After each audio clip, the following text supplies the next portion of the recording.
Bismillahirrahmanirrahim. This video is about question number 18.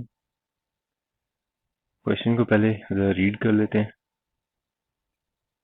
The question is about an individual, Jahangir Ali, और इसके multiple businesses बता रहा है क्वेश्चन में, और February 2017 का इंफॉर्मेशन आपको दिया हुआ है.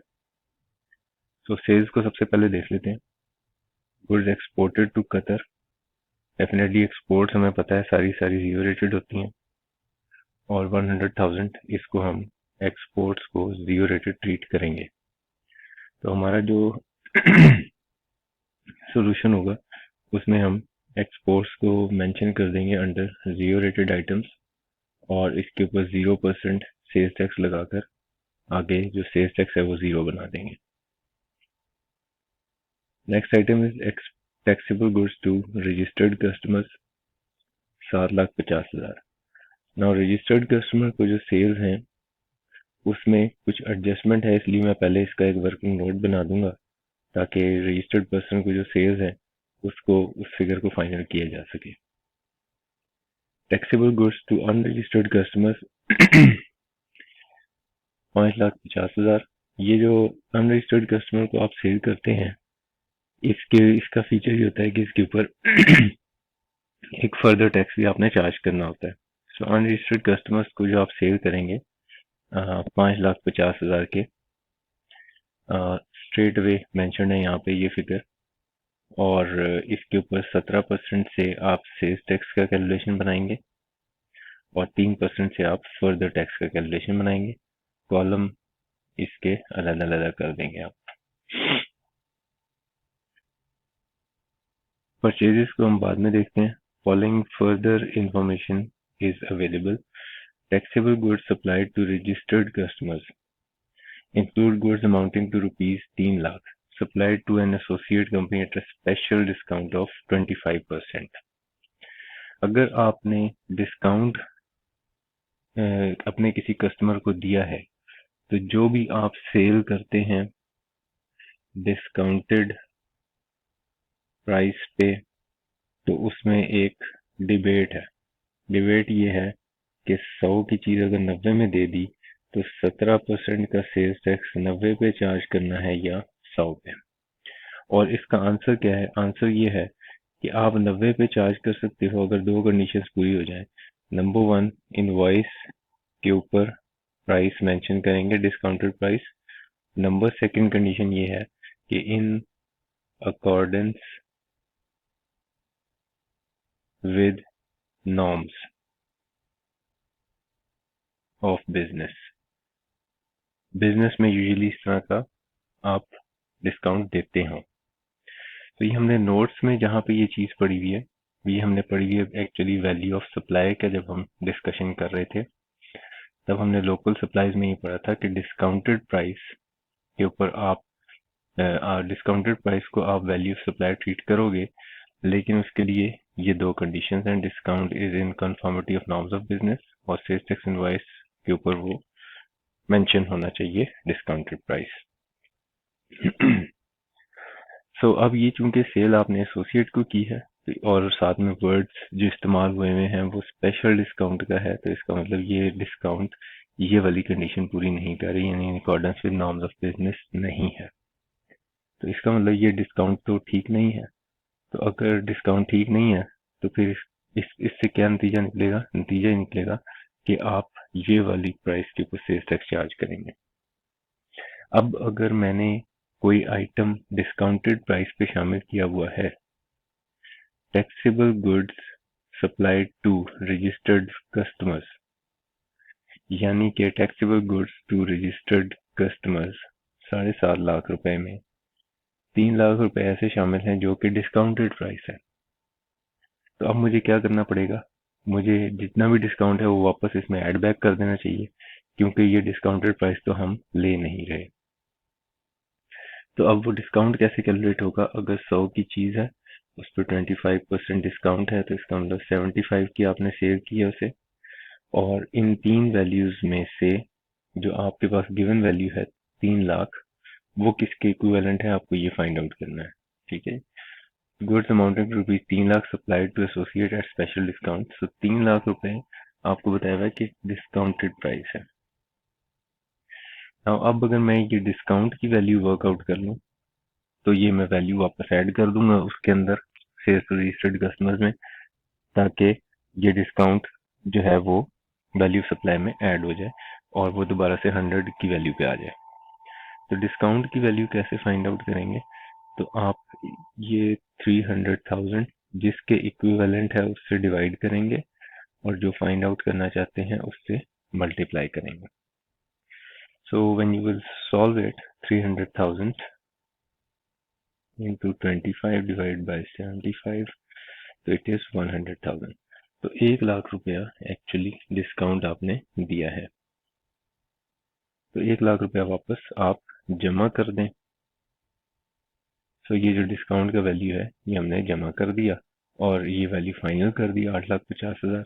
अब ये जो 8,50,000 है ये रजिस्टर्ड कस्टमर्स को जो सेल है ये मैं दिखा सकता हूँ और इसके ऊपर 17% सेल्स टैक्स चार्ज होगा और वो हम यहाँ पे मेंशन कर लेंगे। अच्छा, ये टैक्सेबल गुड्स परचेज्ड, ये परचेजेस से मुतालिक इंफॉर्मेशन है। Goods pledged with a bank were pledged with a bank was sold by the bank in an auction for rupees 8 lakh. The normal selling price of these goods is 1 million. Now जो provision of law आपको यहाँ पे पता होनी चाहिए वो definition है supply का। सप्लाई का जो डेफिनेशन है उसको हम देखते हैं जरा। सप्लाई के डेफिनेशन में हमने पढ़ा ये था कि अगर क्या हो, ऑक्शन ऑफ गुड्स हो टू सेटिस्फाई डेट, तो वो क्या ट्रीट किया जाता है? वो सप्लाई ट्रीट किया जाता है। यानी अगर आप किसी कर्ज को वापस करने के लिए कोई गुड्स रखवाई थी और वो आपने कर्ज वापस नहीं किया, तो फिर वो जो प्लेस्ड गुड्स हैं अगर सेल कर दी जाएंगी तो वो सप्लाई ट्रीट होंगी। तो अब यहाँ से हम नतीजा क्या निकालेंगे? नतीजा ये निकलेगा कि जो गुड्स आप ऑक्शन कर रहे हैं उनको सेल तो ट्रीट किया जाएगा। अब अगला क्वेश्चन क्या है जी कि उसको 8 लाख रुपए में बेचा है आपने, जबकि इसकी नॉर्मल सेलिंग प्राइस 1 मिलियन है, तो डेफिनेटली हम 1 मिलियन पे ही सेल्स टैक्स का कैलकुलेशन बनाएंगे क्योंकि उन गुड्स की वर्थ जो है वो वैल्यू जो है वो 1 मिलियन है। ये जो डिस्काउंट वगैरह या कोई रिड्यूस प्राइस है उसके ऊपर सेल्स टैक्स चार्ज नहीं होगा। तो 17% से सेल्स टैक्स कैलकुलेट किया जाएगा और टोटल आप आउटपुट टैक्स अपना वर्कआउट कर लेंगे और इसी तरह फर्दर टैक्स जो है उसको भी वर्कआउट कर लेंगे। फर्दर टैक्स में हमें पता है कि किसी भी किस्म की एडजस्टमेंट नहीं की जाती है और एज इट इज ये पेएबल के तौर पे अपीयर होता है आपके सेल्स टैक्स कैलकुलेशन में। अच्छा जी, अब हम जरा इस आइटम को भी हमने एड्रेस कर लिया। अब हम परचेजेस की तरफ आ जाते हैं अपने सवाल में। परचेजेस के बारे में जो इंफॉर्मेशन दिया हुआ है वो देखते हैं जरा। सो परचेजेस से मुतालिक इंफॉर्मेशन ये है, taxable goods from registered suppliers 3 million. So आपने जो 3 मिलियन की टैक्सेबल गुड्स हैं और रजिस्टर्ड पर्सन से खरीदनी है, इसका मतलब इसके ऊपर इनपुट टैक्स आपने पे किया होगा।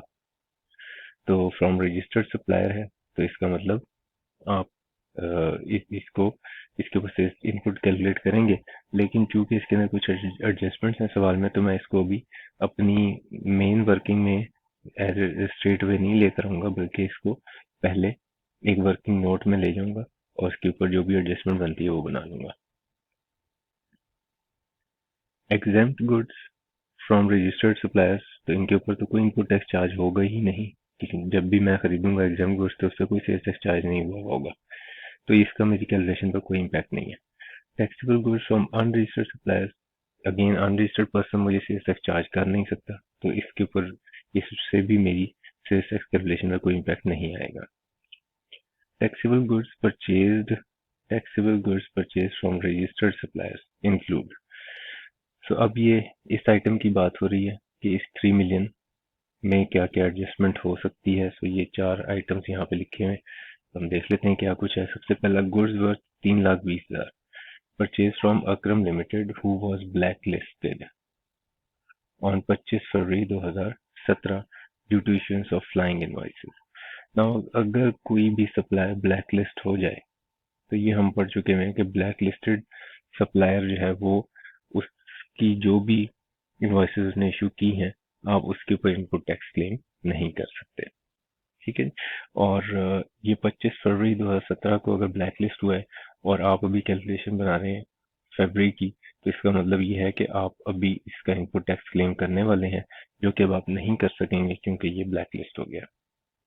तो इसलिए मुझे ये 3 मिलियन के आइटम मैंने यहाँ पे लिखे हुए हैं, इसमें से इसको निकाल देना चाहिए क्योंकि इसका तो इनपुट टैक्स क्लेम नहीं हो सकता। सो एल जो कि ब्लैक लिस्टेड है, इसके इनपुट टैक्स में नहीं ले सकता, तो इसलिए मैं इसको निकाल देता हूँ अपनी परचेजेस में से। Goods purchase from JD traders amounting to rupees 30,000। JD traders did not declare this amount in its tax return for the month of February 2017। जिसने आपको सेल की है उसने अपनी सेल ही नहीं मेंशन की। तो ऐसी सूरत में हमने जो नॉलेज जो हमने पढ़ा हुआ है, क्या पढ़ा हुआ है जी, कि input tax which input tax adjustable tax credits not allowed.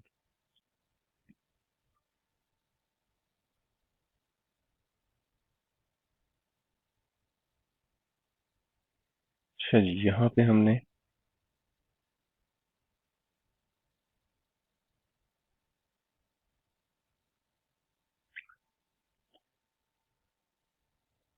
services which at the goods or services which at the time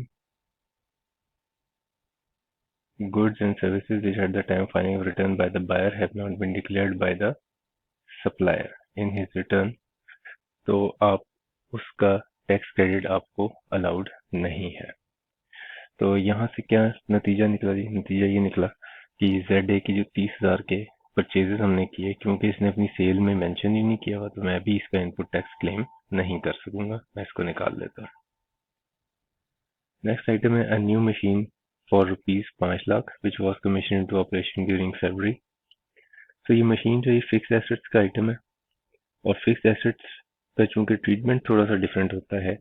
क्या डिफरेंट होता है वो मैं आपको एक्सप्लेन कर देता हूँ कि जब हमने ये स्टडी किया था ना कि how much of input tax is adjustable, तो हमने कहा था 90% की एक लिमिट लगानी है इनपुट टैक्स के ऊपर, कि अगर आप आउटपुट टैक्स का 90% बनाए तो उससे ज्यादा इनपुट टैक्स क्लेम नहीं हो सकता।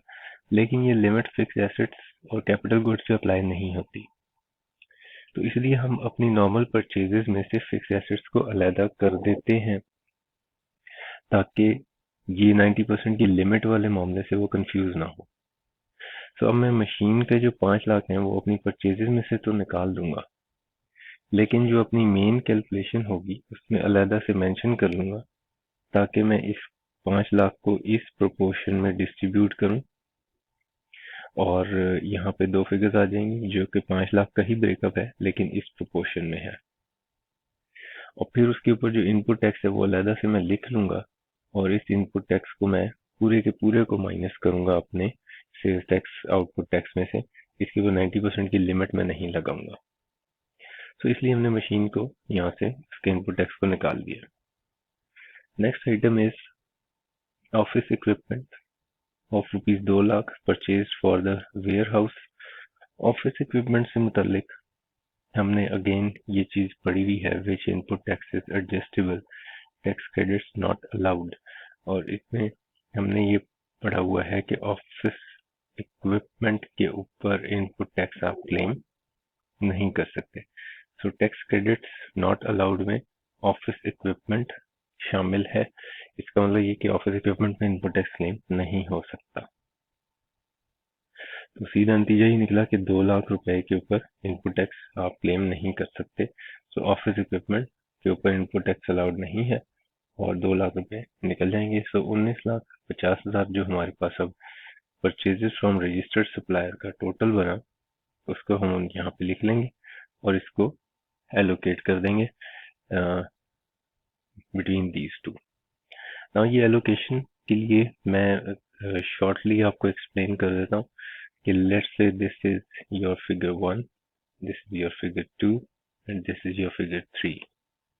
तो आपने करना ये है कि 3 को पहले डिवाइड करना है 1 प्लस 2 से मल्टीप्लाई करेंगे जब आप इसको फिगर 1 से, तो जो आंसर आएगा विल बी दिस। इसी तरह 3 को आपने डिवाइड करना है 1 प्लस 2 फिगर से, मल्टीप्लाई करेंगे जब इसको 2 से, तो आंसर आएगा दिस फिगर। ठीक है। तो इसी तरह आप इसको भी समझ लें कि ये 3 फिगर है, यही फॉर्मूला मशीन के लिए अप्लाई करेंगे तो ये ब्रेकअप बन जाएगा, जिससे पता ये चल रहा है कि जो आपने परचेजेस की हैं उनमें से कितनी जीरो रेटेड के लिए इस्तेमाल हुई और कितनी रेजिडुअल के लिए। ये आपने वहां पे करना होता है जहाँ पे क्वेश्चन आपको ना बताए कि इसमें से या इसमें से कितना जो है वो इस्तेमाल हुआ है इन आइटम्स के लिए, जीरो रेटेड के लिए या टैक्सेबल आइटम्स के लिए। नाउ अब इसके ऊपर 17% से आप मल्टीप्लाई करोगे तो जो जीरो रेटेड वाला 17% से मल्टीप्लाई होगा वो सारे का सारा टोटल होकर रिफंड बन जाएगा। ठीक है, जीरो रेटेड का रिफंड बन जाएगा।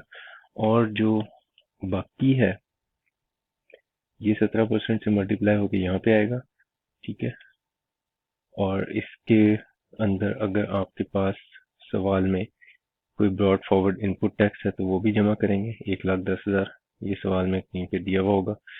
सो ये 1,10,000 बताया हुआ है, इनपुट टैक्स ब्रॉड फॉरवर्ड है। सो ये इनपुट टैक्स भी इसमें पिछले मंथ का है, जमा करेंगे। सो ये जो टोटल आया इसको फिर कंपेयर करना होता है आपने 90% ऑफ आउटपुट टैक्स से। सो ये जो आउटपुट टैक्स है इसको 90% से मल्टीप्लाई करोगे आप तो ये फिगर बनेगा। तो इसका मतलब अब मैं 4,28,240 को कंपेयर करूंगा 90% ऑफ आउटपुट टैक्स से, तो ज़ाहिर 90% फिगर कम बन रही है, तो हम इस फिगर में से अब ये वाला फिगर माइनस करेंगे और ये सेल्स टैक्स पेएबल होगा। इस सेल्स टैक्स पेएबल में ये वाला फिक्स एसेट्स का इनपुट टैक्स है, ये हम पूरे का पूरा माइनस कर सकते हैं। तो आपका जो आंसर बनेगा, वो कुछ इस किस्म का होगा कि आपका जो आउटपुट टैक्स है वो है 4,08,000।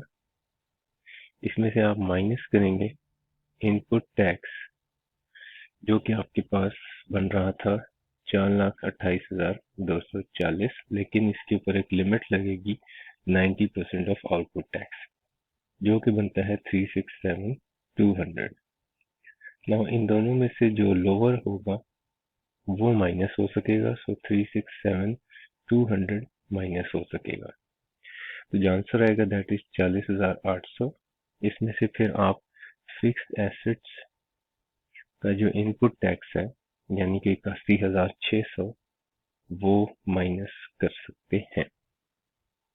ठीक है, तो ये आप माइनस करेंगे तो ये आपका सेल्स टैक्स पेएबल बनेगा जो कि कितना बन जाता है 40,800 माइनस 81,600। ये 40,800 ही बन गया, ये आपका कैरी फॉरवर्ड हो जाएगा क्योंकि ये माइनस में आंसर आ गया, तो ये कैरी फॉरवर्ड हो जाएगा। इसी तरह जो इन दो फिगर्स का डिफरेंस है यानी कि 4,28,240 माइनस 367,200 61,040, so 61,040 ये भी कैरी फॉरवर्ड हो जाएगा। नेक्स्ट मंथ में इसका इनपुट टैक्स आप ले सकेंगे। इसी तरह आपने फर्दर टैक्स पेएबल, ठीक है, जिसमें कोई इनपुट टैक्स की एडजस्टमेंट नहीं की जाती, वो हमारे पास ये फर्दर टैक्स के कॉलम से आ रहा है 16,500। तो 16,500 हमारे पास फर्दर टैक्स पेएबल है और जो रिफंड है जीरो रेटेड का वो 16,600 रिफंड है। सो इस तरह से आपका आंसर प्रेजेंट होगा, ऊपर नेम और टैक्स पीरियड आप मेंशन कर देंगे।